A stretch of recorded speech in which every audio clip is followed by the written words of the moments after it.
হে খোদা দয়া।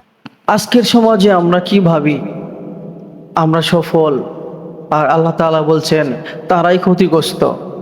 কিন্তু তারা কারা?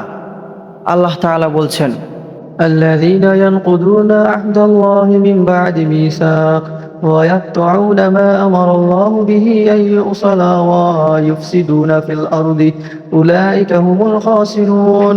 এই আয়াতে আল্লাহ তাআলা এমন মানুষের কথা বলছেন যারা আল্লাহর সাথে চুক্তি ভঙ্গ করে, অর্থাৎ যারা দ্বীনের দায়িত্ব বুঝেও অবহেলা করে, তারা নামাজ ছেড়ে দেয়, হালাল হারাম গুলিয়ে ফেলে, আল্লাহর সাথে চলার চুক্তি ভুলে যায়।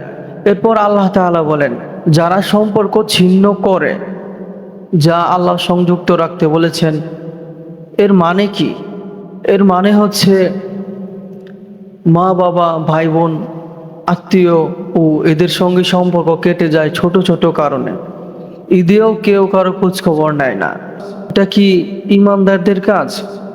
আর তারা সমাজে ফাসাদ বা বিশৃঙ্খলা সৃষ্টি করে, দুর্নীতি, অপসংস্কৃতি, অশ্লীলতা ছড়িয়ে দেয়, মানুষকে গোমরাহ করে।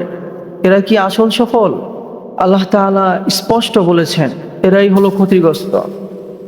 তাই ফিরে আসুন আল্লাহর দিকে, নতুন করে চুক্তি করুন, নামাজ শুরু করুন, সম্পর্ক জোড়া লাগান, সৎ পথে সমাজকে ফিরিয়ে আনুন।